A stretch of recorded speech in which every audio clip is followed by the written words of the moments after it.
Dubai में दुनिया का सबसे बड़ा हिंदू मंदिर खुलते ही अल्लाह का ऐसा बारिशी अजाब नाजिल होना शुरू हुआ है कि जिसके बारे में दुबई के अरबों ने कभी ख्वाब में भी नहीं सोचा था। जिस अरब खित्ते में अल्लाह ने बुत परस्ती खत्म करने के लिए कई पैगंबर भेजे, वहां पर दुबई के हुक्मरानों ने जब अयाशी, फहाशी, कसीनो, डांस क्लब्स और जुए के अड्डे खोलने के बाद हिंदू मंदिर की सूरत में कुदरत से खुल्लम खुल्ला जंग शुरू की, तो कुदरत ने सिर्फ पलक झपकते ही दुबई की सारी दौलत, खूबसूरती, पैसे, शोहरत और चकाचौंध रोशनियों को उनकी असलियत दिखाने की तरकीब फरमा दी। दुनिया के दूसरे सबसे बड़े और मसरूफ तरीन दुबई एयरपोर्ट पर फ्लाइट ऑपरेशन रोक दिया गया है, जबकि मुत्तहिदा अरब अमारात के हमसाया मुल्क अम्मान में बारिशों के बाइस होने वाली हलाकतों की तादाद 19 से भी ज्यादा हो चुकी है। आज इस बारिश से बचने के लिए दुबई पूरी दुनिया की जानिब देख रहा है, मगर अल्लाह के अजाब का मुकाबला करना किसी के बस की बात नजर नहीं आ रही। इस्लामी तालीमात में जब ये बात बार बार बताई जा चुकी है कि कुर्बे क़यामत में सहराए अरब सरसब्ज़ व शादाब हो जाएगा,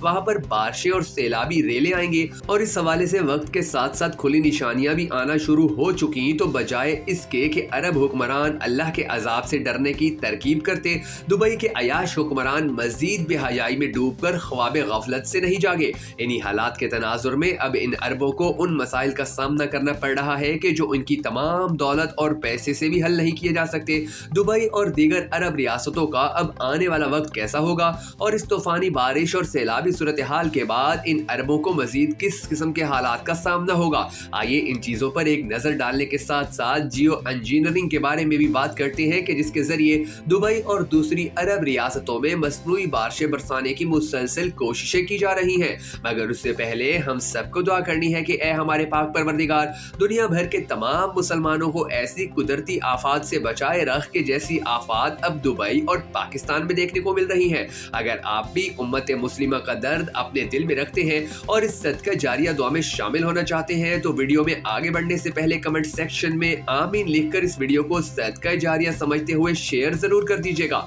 मैं हूँ शकील हैदर और आप देख रहे हैं आपका पसंदीदा चैनल भखर नेटवर्क वीडियोस। दोस्तों, सबसे पहले हम जियो इंजीनियरिंग की बात करते हैं कि जिसने आज दुबई को इस मकाम पर ला खड़ा किया है। इस हवाले से माजी करीब में कई अहम रिपोर्ट्स और वार्निंग्स जारी की गई थी, मगर अरब हुक्मरानों ने इस पर कोई तवज्जो नहीं दी। दोस्तों, बीबीसी ने इस हवाले से रिपोर्ट जारी करते हुए लिखा है कि महकमा मौसमियात ने आइंदा चंद दिनों में उन इलाकों में मजीद बारिश की पेशनगोई भी की है कि जो पहले ही बारिश के पानी से ज़ेरे आब हैं। जुमेरात के दिन मुत्तहिदा अरब अमारात में होने वाली बारिश ने गुज़िश्ता 75 साल का रिकॉर्ड तोड़ दिया है। याद रहे कि मुत्तहिदा अरब अमारात में बारिश का रिकॉर्ड रखने का सिलसिला 75 साल पहले ही शुरू हुआ था। मुत्तहिदा अरब अमारात के इलाके खत्म अल शकला में 24 घंटों से भी कम दौरानिये में रिकॉर्ड 254 मिलीमीटर यानी 9.7 बारिश हुई। याद रहे कि मुत्तहिदा अरब अमारात में होने वाली बारिश की सालाना औसत 140 से 200 मिलीमीटर के दरमियान है, जबकि दुबई में बारिश की सालाना औसत महज 97 मिलीमीटर है। मुत्तहिदा अरब अमारात में इंतहाई कम दौरानिये में होने वाली बेतहाशा बारिश और उसके बाद पैदा होने वाली सूरत हाल से मुतल्लिक माहिरीन जहां एक जानिब इसे मौसमियाती तब्दीली और ग्लोबल वार्मिंग का शाखसाना करार दे रहे हैं, वहीं बहुत से लोग ये सवाल करते भी दिखाई दे रहे हैं कि कहीं इस सब के पीछे कुदरत के साथ छेड़छाड़, मसनूई तरीके से बारिश बरसाने की कोशिश या जियो इंजीनियरिंग तो नहीं। फिलहाल सरकारी सतह पर मुत्तहिदा अरब अमारात में होने वाली हालिया बारिशों में जियो इंजीनियरिंग से मुतल्लिक कोई बात नहीं की गई है। अब हम ये समझने की कोशिश करते हैं कि दर हकीकत ये जियो इंजीनियरिंग है क्या और इसकी मदद से आज के जदीद दौर में माहिरीन हासिल क्या करना चाहते हैं। इंजीनियर्स के मुताबिक जियो इंजीनियरिंग की दो इकसाम है। पहले तरीके में सूरज की रोशनी का रास्ता मोड़ा जाता है, जबकि जियो इंजीनियरिंग के दूसरे तरीके में माहौल से कार्बन डाइऑक्साइड को अलग करके महफूज कर लिया जाता है और माहौल कुदरती रहने के बजाय मसनूई होना शुरू हो जाता है। मैसाचुसेट्स इंस्टीट्यूट ऑफ टेक्नोलॉजी के मुताबिक 1991 में जब फिलिपाइन में माउंट पिनाटोबो में शदीद धमाके से आतिशेषां फटने के बाद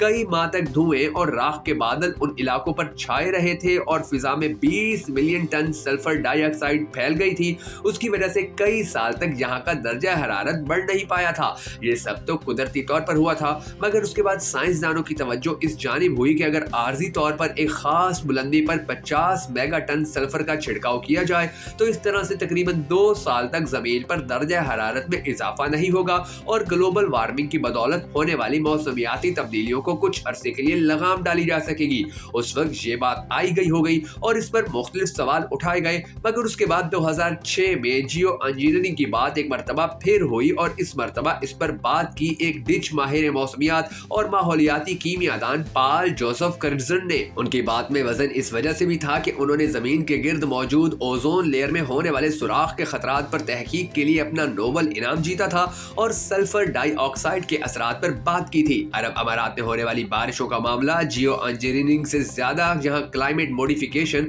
यानी मसनूई तरीके से मौसम में तब्दीली की कोशिश है। इन अरब ममालिक या इलाकों में बारिशें ज्यादा नहीं होती तो ऐसे में क्लाउड सीडिंग या बादलों पर नमक छिड़कने की तकनीक का इस्तेमाल किया जाता है। इस अमल यानी क्लाउड सीडिंग में आप बादलों को बारिश बरसाने के काबिल तो बना सकते हैं, मगर आपका कंट्रोल इस बात पर नहीं होता कि वो बादल 100 मिलीमीटर बारिश बरसाएंगे या 200 मिलीमीटर। क्लाउड सीडिंग एक ऐसा अमल होता है जिसमें बादलों से छेड़छाड़ की जाती है ताकि ज्यादा बारिश पैदा की जा सके। इस अमल के लिए हवाई जहाज इस्तेमाल करते हुए सिल्वर आयोडाइड जैसे छोटे ज़रात बादलों में छोड़े जाते हैं और फिर पानी के बुखारात उन्हें बारिश में बदल देते हैं। ये तकनीक बरसों से मौजूद है जिसका हालिया अरसे में मुत्तहिदा अरब अमारात ने भी इस्तेमाल किया है। ये वो तमाम अवामिल हैं कि जिनकी वजह से दुबई आज शदीद तूफानी बारिशों और अज़ाब इलाही का शिकार है। दुबई और दीगर अरब रियासतों के अयाश हुक्मरानों ने अगर अब भी अल्लाह की तरफ रुजू ना किया और अपनी अयाशी पर इसी तरह बजिद रहे तो यकीन जानिए कि वो वक्त दूर नहीं कि जब अरब के बुद्दू उन बड़ी बड़ी इमारतों और आलीशान गाड़ियों से महरूम होकर सहराओं में गधे और बकरियां चराते फिर रहे होंगे। दोस्तों, अगर आपको भी हकाइक पर मबनी हमारी ये वीडियो पसंद आई हो तो भकर नेटवर्क वीडियोस को सपोर्ट करने के लिए इसे लाइक और शेयर जरूर कर दीजिएगा।